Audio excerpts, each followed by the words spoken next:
Hello guys, मैं हूँ रिमतान। Welcome back to my YouTube channel. और आज मैं आपके लिए लेके आई हूँ सेटन स्लेव 2 कम्युनियन, जो कि 2022 की इंडोनेशियन सुपरनैचुरल हॉरर मूवी है, जिसे लिखा और डायरेक्ट किया है जोको अनवर ने। और इस मूवी का सीक्वल 2017 में आया था, जो था सेटन स्लेव, जो कि 1980 की सेटन स्लेव पे बेस्ड था। दोस्तों, ये इंडोनेशिया की पहली मूवी है जिसे आईमैक्स पे रिलीज किया गया है। इस मूवी ने एक ही दिन में 2 मिलियन कमा लिए हैं और ये 6.3 मिलियन व्यूज के साथ अभी तक की सबसे ज्यादा कमाई करने वाली इंडोनेशियन मूवी बन गई है। दोस्तों, जोको अनवर ने ही इसके पहले का पार्ट यानी कि सेटन स्लेव, जो कि 2017 में आई थी, उसे भी डायरेक्ट किया था, जो कि इंडोनेशिया के लिए अनवर की तरफ से जेम्स वॉन की कॉन्जूरिंग थी। दोस्तों, IMDb पे इसकी रेटिंग 7.4 की है। दोस्तों, ये राइड काफी इंटरेस्टिंग होने वाली है, जहां आपको डार्क, इविल और गोर सीन्स देखने को मिलेंगे। So without wasting any time, let's get into the horror coaster ride of this movie. कहानी लैम्बर्ग, वेस्ट जावा 17 अप्रैल 1995 से शुरू होती है, जहां हम एक आदमी को देखते हैं जिसे कुछ पुलिस वाले अपने साथ कहीं ले जा रहे थे। इस आदमी का नाम है बुद्धिमान। बुद्धिमान प्रेस में काम करता है। हम गाड़ी चला रहे आदमी को देखते हैं जिसने अपना मुंह ढका हुआ था, और बुद्धिमान को ऐसा लगता है कि उसने उस ड्राइवर को कहीं देखा है, और ये गाड़ी कब्रिस्तान से होती हुई गुजरती है। इसके बाद हम हेरू कुसुमा नाम के एक आदमी को देखते हैं, जो वहाँ का पुलिस कमांडर है, और हेरू ने ही बुद्धिमान को वहाँ कुछ देखने के लिए बुलाया है। बुद्धिमान अंदर अंधेरी बिल्डिंग में जाता है और उसे अंदाजा ही नहीं था कि उसकी आंखें क्या देखने वाली हैं। वहाँ के एक कमरे में किसी ने कब्रिस्तान से लाशें निकाल के रख दी थी, और जब वहाँ के जैनिटर ने सुबह ये सब देखा तो उसके बाल उसी वक्त सफेद हो गए। ये देख के वो चिल्लाया, और तब ये बात हेरू को पता चली। जिसके बाद बुद्धिमान उन लाशों की फोटो लेता है, और हम देखते हैं कि उन लाशों पे कीड़े चल रहे थे। जिसके बाद हमें हेरू से पता चलता है कि उन लाशों को वापस कब्रिस्तान में रख दिया जाएगा, जैसे कुछ भी नहीं हुआ, क्योंकि कल इनके देश में एशियन अफ्रीकन कॉन्फ्रेंस होने वाली है, और अगर ये खबर बाहर आई तो इनके देश के लिए अच्छा नहीं होगा। वहाँ मिट्टी पे पैरों के निशान थे, यानी वो लाशें चल के आई थी, जो कि काफी भयानक है। हेरू ये बात लोगों को बताना चाहता है, लेकिन उसे ऊपर से ऑर्डर्स हैं कि ये बात वो यहीं दबा दे। लेकिन वो चाहता है कि बुद्धिमान लोगों को ये बात बताए ताकि लोगों को पता हो, लेकिन बुद्धिमान ऐसा नहीं कर सकता क्योंकि उसका न्यूज़पेपर इससे खतरे में आ जाएगा। तब हेरू उसे कहता है कि वो एक दूसरा न्यूज़पेपर बनाए और ये न्यूज़ उसमें छाप दे, ताकि ये देखने से अफवाह लगे, लेकिन कोई तो होगा जो इस पे विश्वास करेगा। दोस्तों, वो लाशें तो मानो किसी के सम्मान में चुकी थी, और सामने एक औरत की तस्वीर थी, लेकिन आखिर ये औरत कौन है ये हमें आगे पता चल जाएगा। अब कहानी आ गई जकार्ता में 15 अप्रैल 1984 में आती है, जहां इनके भाई इयान को खोए हुए 3 साल हो गए हैं। जहां हम वापस रिनी को देखते हैं, जो कि एक फैक्ट्री में काम मांगने आई थी, लेकिन वहां की बॉस रिनी को रखने से मना कर देती हैं क्योंकि वो कॉलेज ड्रॉप आउट थी। यहाँ हम न्यूज़पेपर और लोकल टीवी में एक न्यूज़ चलती हुई देखते हैं, जहां लोगों को एक क्रिमिनल से बच के रहने के लिए कहा जाता है, जो कई लोगों का खून कर रहा है। जब रिनी अपने फ्लैट पे जा रही होती है तो वहाँ हम एक छोटे लड़के को देखते हैं जिसका नाम विष्णु है, जो अपनी माँ से साइन लैंग्वेज में बात करता है, और वो रिनी का पड़ोसी है। बाहर मैदान में हम बॉन्दी को 2 लड़कों के साथ खेलता हुआ देखते हैं, जिसमें से एक का नाम है आरी। बॉन्दी को वहाँ के मैदान से एक कब्र का पत्थर मिलता है, लेकिन उस पे कुछ भी नहीं लिखा हुआ था। तभी वहाँ आरी का पिता आता है। क्या हमें पता लगता है कि वो आरी को हमेशा मारा पीटा करता है। अब हम एक लड़की को देखते हैं जिसका नाम है तारी, और उसे कुछ लड़के छेड़ रहे होते हैं, और उन्हीं में से एक लड़का है दिनो। और ये सब टोनी वहाँ खड़ा हुआ देख रहा था, और अब वो तारी का पीछा करता है, लेकिन तारी उसे अपना पीछा करते हुए पकड़ लेती है, जिसपे टोनी कहता है कि वो उसकी मदद करना चाहता था। जिसके बाद तारी टोनी को एक रेडियो देती है, और उससे वो रेडियो सही करने के लिए कहती है। टोनी इससे बहुत खुश था क्योंकि वो तारी को पसंद करता है। इसके बाद हम रिनी की फैमिली को देखते हैं जहाँ उनके पिता काम से वापस आते हैं और जो सूटकेस वो अपने काम पे ले जाते हैं उसे एक ड्रॉअर में रख के बंद कर देते हैं। यहाँ रिनी अपनी फैमिली को बताती है कि वो अपनी स्कॉलरशिप के लिए कल ही यूनिवर्सिटी जाने वाली है और टीवी पे न्यूज चल रही होती है जिससे हमें ये पता लगता है कि कल वहाँ तूफान आने वाला है। जिसके बाद रिनी कूड़ा फेंकने के लिए जाती है लेकिन वहाँ के कूड़ेदान का दरवाजा नहीं खुलता, इसीलिए वो 7th फ्लोर पे जाती है और वहाँ के लोग अजीब लग रहे थे। लेकिन रिनी कूड़ा फेंक देती है और जब वो वापस जाने लगती है तो फ्लैट से सारे लोग निकल के सीधे रिनी को देखते हैं जो कि काफी अजीब था और कुछ पल बाद वहाँ सब कुछ नॉर्मल था। नीचे बिल्डिंग में विष्णु भी कूड़ा फेंकने के लिए जाता है और कूड़ेदान का दरवाजा नहीं खुल रहा था, लेकिन विष्णु जैसे ही वापस जाने लगता है कूड़ेदान का दरवाजा अपने आप खुलता है और यहाँ विष्णु को एक आवाज सुनाई देती है कि दरवाजा खोलो, यहाँ बहुत गर्मी है। विष्णु वहाँ फंस जाता है लेकिन थोड़ी कोशिश करने के बाद वो वहाँ से बाहर आ जाता है, लेकिन दरवाजे से अब भी आवाज आ रही थी और तभी एक इविल पीछे से आके विष्णु को हॉन्ट करता है। विष्णु ये देख के डर के मारे वहाँ से भाग जाता है। इधर रिनी के घर में रात में टीवी चल रहा होता है जब एकदम से टीवी स्क्रीन पे एक औरत की छवि उभर कर आती है। अगले दिन हम बुद्धिमान को देखते हैं और आज का दिन है 16 अप्रैल 1984 जहां में ये पता लगता है कि बुद्धिमान ने अपनी फैमिली को छोड़ दिया है ताकि वो उन्हें सुरक्षित रख सके और बीते पिछले सालों से वो अपने आप से यही पूछ रहा है कि शैतान किस तरह बना था और क्या शैतान वो है जिसे हमें एक्सेप्ट कर लेना चाहिए जैसे हमने इंसानियत को किया है। अब बुद्धिमान को अपने ऑफिस में एक बॉक्स मिलता है जो कि हेरू ने उसे भिजवाया था और उसके साथ एक चिट्ठी थी जिससे हमें ये पता लगता है कि हेरू ने 13 साल पहले सुसाइड कर लिया था और वह ये सारे सबूत बुद्धिमान के लिए छोड़ गया है। बुद्धिमान को उस बॉक्स में कुछ सिंबल्स मिलते हैं जिसके साथ एक पुराने वक्त का हथियार भी रखा था और उसी के साथ वहाँ कुछ फोटोज भी थी। फोटोज में वही पुरानी बिल्डिंग थी जहाँ हेरू ने बुद्धिमान को बुलाया था और अब वहाँ वही बिल्डिंग बनी है जहाँ रिनी रहती है। अगले दिन हम देखते हैं कि कुछ लोग लिफ्ट के सामने खड़े होते हैं जब एक औरत के पर्स से कुछ पैसे गिर जाते हैं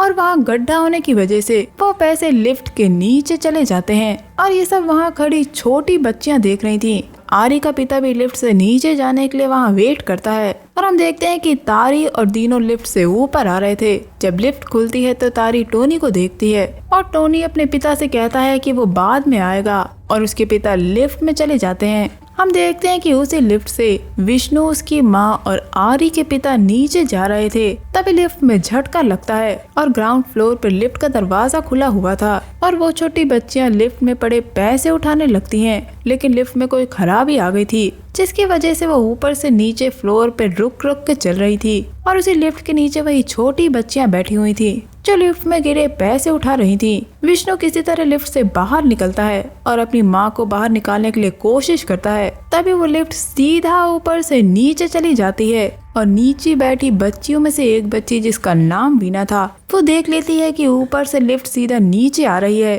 और वो वहाँ से निकल जाती है और बाकी लड़कियों को वहाँ से भागने के लिए कहती है और तभी लिफ्ट सीधा नीचे आ जाती है जिससे वो तीनों बच्चियां वहीं कुचल के मर जाती हैं। इस हादसे से वीना काफी डर गई थी। वीना आरी की बहन थी। अब रात हो गई थी और हम देखते हैं कि उस लिफ्ट में जितने भी लोग मरे थे उन्हें दफनाने की तैयारी चल रही थी। हमें पता चलता है कि रिनी के पिता उसी लिफ्ट में थे। पुलिस ने उन्हें ये जानने के लिए बुलाया था कि वो कैसे बचे, लेकिन रिनी के पिता को भी नहीं पता कि आखिर वो कैसे बचे। अब रिनी को विष्णु की फिक्र होती है और वो विष्णु के घर जाती है। इधर तेज बारिश में बुद्धिमान मंदिरा अपार्टमेंट जाने के लिए खड़ा था, वही अपार्टमेंट जहाँ रिनी रहती है, लेकिन कोई भी उस तरफ जाने को तैयार नहीं था क्योंकि आज रात वहाँ तूफान आने वाला था। तभी बुद्धिमान को वहाँ एक आदमी मिलता है जो उससे कहता है कि अगर तुम्हारा मतलब लिफ्ट के एक्सीडेंट से है तो वो पहले ही हो चुका है, लेकिन बुद्धिमान जानता है कि वहाँ उससे भी भयानक कुछ होने वाला है। इधर बिल्डिंग में हम महमूद नाम के उस्ताद को देखते हैं।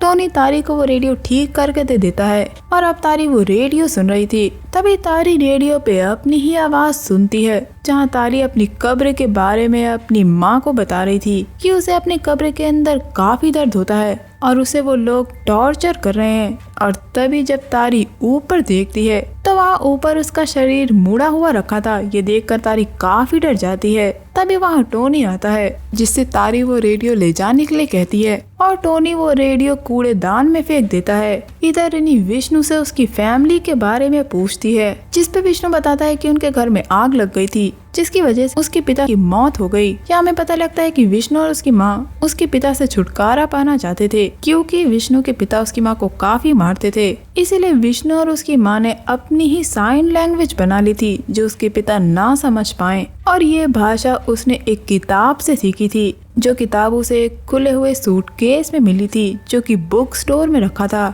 और वो किताब काफी अजीब थी। इधर रिनी के पिता टीवी देख रहे होते हैं और हम उनको काफी परेशान देखते हैं। तभी हम देखते हैं कि बिल्डिंग में लाइट चली जाती है और आरी के घर से एक आवाज आती है, जो उन्हें किसी के सम्मान में झुकने के लिए कहती है, जो कि जन्म लेने वाला है। रीना बताती है कि वो आवाज दरवाजे से आई है। बाहर देखने पे वहाँ कोई भी नहीं होता। रिनी विष्णु के घर से कैंडल लेने के लिए अपने घर चली जाती है और वहाँ जाके वो अपने पिता का वही सूटकेस निकालती है जो वो बंद करके रखते थे। लेकिन तभी उसके पिता की आंख खुल जाती है और रिनी वहाँ से ये कह के चली जाती है कि वो वहाँ कैंडल लेने आई थी। उनके पिता ये सूटकेस किसी को नहीं देखने देते। लेकिन आखिर इस सूटकेस में क्या है? नीचे बिल्डिंग में टोनी को उस्ताद मिलते हैं और अब वो टोनी को ऊपर अकेले जाके दूसरे विक्टिम्स के घर को चेक करने के लिए कहते हैं और खुद बच्चों को चेक करने के लिए चले जाते हैं। आज रात वहाँ तूफान आया था, जिससे बिल्डिंग के निचले हिस्से में पानी भर गया था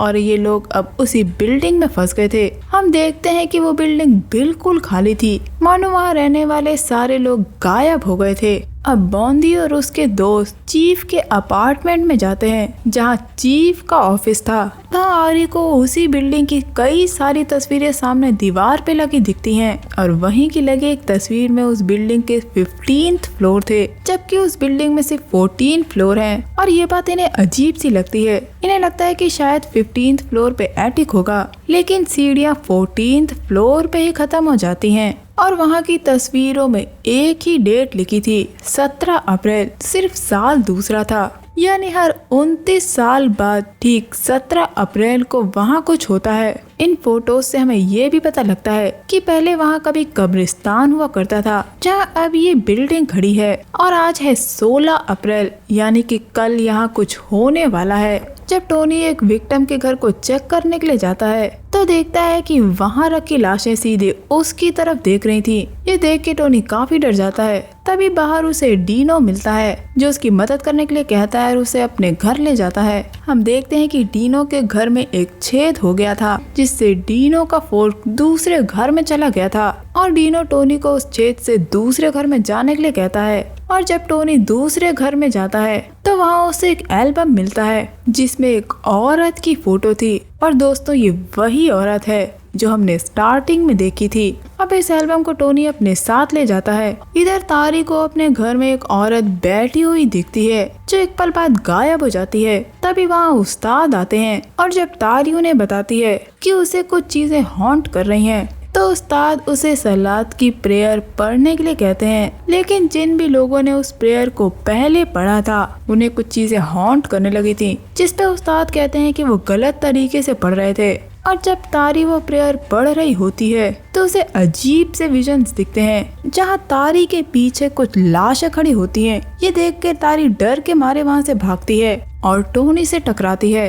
इधर वानी को एक आवाज सुनाई देती है और जब वो बाहर जाके देखती है तो उसे वही मरी हुई लड़कियां डराती हैं, जो एक पल बाद गायब हो जाती हैं। तभी एक आवाज वानी का नाम पुकारती है। वानी को लगता है कि वो उसकी माँ है और वानी उस औरत के पीछे चल देती है। वो औरत वानी को धोखे से लिफ्ट में बंद कर देती है, जहाँ उसे वही मरी हुई लड़कियां डराती हैं और वानी की यही मौत हो जाती है। इधर रिनी अपने घर जाके अपने पिता का वो सूटकेस चुरा लेती है, क्योंकि वो देखना चाहती थी कि आखिर उसके पिता क्या काम करते हैं। बाहर ये सारे लोग एक साथ मिलते हैं, जिसके बाद ये लोग डीनो के घर जाते हैं। अब टोनी रिनी को वही एल्बम दिखाता है जो उसे उस घर से मिला था। टोनी रीनी से कहता है कि फोटो में दिख रहे लोग वही लोग हैं जो उसकी माँ के फोटो एल्बम में भी हैं और हमें ये पता लगता है कि वो लोग उसी बिल्डिंग में थे और इन्हें लगता है कि उस बिल्डिंग में कुछ है जो इन लोगों को हॉन्ट कर रहा है। और यहाँ ये लोग एक दूसरे को बताते हैं कि उस बिल्डिंग से सारे लोग गायब हो गए हैं। अब टोनी उसी औरत की फोटो दिखाता है जहाँ पे एक नाम लिखा हुआ था, रामी नॉम, और यही उस औरत का नाम है। टोनी को लगता है कि ये उसकी माँ है, लेकिन उनकी माँ ऐसे कपड़े नहीं पहनती थी। अब रिनी अपने पिता के सूटकेस को खोलती है जिससे काफी तेज बदबू आ रही थी और उस सूटकेस में कई सारी कटी हुई उंगलियां रखी होती हैं, जिसे देखकर ये लोग डर के मारे वहां से भागते हैं। लेकिन बॉन्दी अभी भी गायब था, इसलिए ये लोग अलग अलग होके उसे ढूंढने जाते हैं। इधर बॉन्दी को एक फ्लैट खुला हुआ दिखता है जहाँ पे कोई बैठा हुआ था और जब बॉन्दी उस सोफे को घुमाता है तो उसके पैरों तले जमीन खिसक जाती है क्योंकि उस सोफे पे बॉन्दी का खोया हुआ भाई इयान बैठा था, जिसे देखकर बॉन्दी को शौक लगता है और वो वहाँ से भाग जाता है। इधर आरी के घर पे रिनी और टोनी को आरी की माँ लटकी हुई मिलती है जो कि मर चुकी थी। ये देखकर ये लोग भी भागते हैं और सीधे जाके बॉन्दी से मिलते हैं। अब रात के 12 बज चुके थे, यानी कि 17 अप्रैल, और इस बिल्डिंग में रखी सारी लाश जिंदा हो जाती हैं। इधर रिनी अपने खोए हुए भाई को ले जाने के लिए कहती है। तब विष्णु साइन लैंग्वेज में इयान से बात करता है और इयान कहता है कि वो उसका दोस्त है। रिनी अपने खोए हुए भाई को अपने साथ लेकर चली जाती है।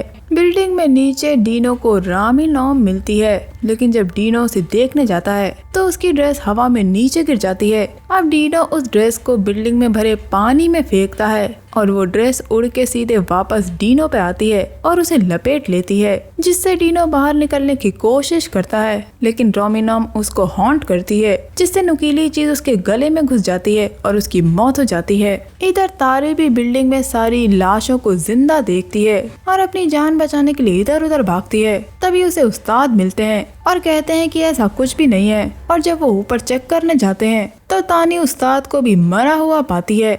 इसीलिए तारी कूड़ेदान में छुप जाती है और कूड़ेदान में वही रेडियो वापस चलने लगता है जो कहता है कि तारी अब सीधे नर्क जाएगी। और जब तारी ऊपर देखती है तो एक लाश उसे हॉन्ट करती है, जिसके मुंह से एक बच्चा बाहर निकलता है। ये देखकर तारी का हाथ फिसल जाता है और वो नीचे चली जाती है और उसकी ठीक उसी तरह मुड़ के मौत हो जाती है जैसा कि तारी ने देखा था। रिनी लोग बिल्डिंग से बाहर निकलने का रास्ता ढूंढ रहे होते हैं जब उनका पिता उनके सामने आता है और कहता है कि ये सब उसने अपने परिवार को सुरक्षित रखने के लिए किया।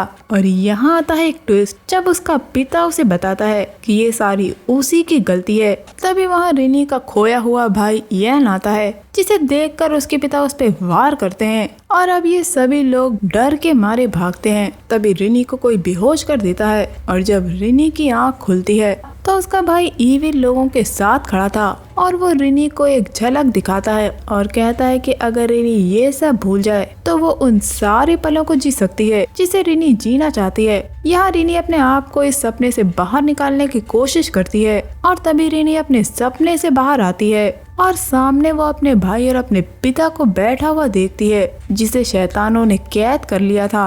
अब उसका भाई 2 घोड़ों को बुलाता है और उन घोड़ों से उसके पिता को बांध देता है और तभी उनके पिता के शरीर के खींच के 2 हिस्से कर दिए जाते हैं, जिससे उनके पिता वहीं मर जाते हैं। और अब बारी थी टोनी की और अब वहाँ बुद्धिमान आता है और काले बीट्स को उन लाशों के पास फेंकता है और उस हथियार से रामी नॉम को दूर फेंक देता है। हम देखते हैं कि इयान उन लोगों से उन पे हमला करने के लिए कहता है, लेकिन तभी विष्णु साइन लैंग्वेज में उन लोगों से रुकने के लिए कहता है और वो लोग रुक जाते हैं और रिनी इयान को मारकर अपने दोनों भाइयों को लेकर वहाँ से भाग जाती है। और हम देखते हैं कि इन लोगों को 15th फ्लोर पे ले जाया गया था, वही फ्लोर जो तस्वीर में दिखा था, जो एक सीक्रेट दरवाजे के पीछे थी। बुद्धिमान इन लोगों को वहाँ से बोट में बैठा के ले जाता है। एंड में हम उसी कपल को देखते हैं जिसे हमने सेटन स्लेव 1 में देखा था, जिसे लोग समझ नहीं पा रहे हैं कि वो कपल किस की तरफ है, अच्छाई की तरफ या बुराई की तरफ। और हम उस कपल को पुरानी पिक्चर में देखते हैं 1955 में, और बस ये मूवी यही एंड हो जाती है। दोस्तों सेटन स्लेव 2 में काफी ट्विस्ट एंड टर्न्स हैं। दोस्तों रिनी के पिता पुलिस ऑफिसर थे 1955 में। आपको याद होगा वो ड्राइवर जो अपना मुंह छुपाए हुआ था, जिसे बुद्धिमान ने पहचान लिया था। दरअसल वो रिनी का ही पिता था और ड्यूटी पे रहते वक्त उसे रोमिनॉम के कल्ट के बारे में पता चला था, जिसके बाद उसने रिनी की माँ को वो कल्ट ज्वाइन करने के लिए कहा, क्योंकि वो एक फर्टिलिटी कल्ट था जो सेटन की वर्शिप करता था और इस कल्ट को ज्वाइन करने से उन्हें बच्चे होंगे। इस चेतावनी के साथ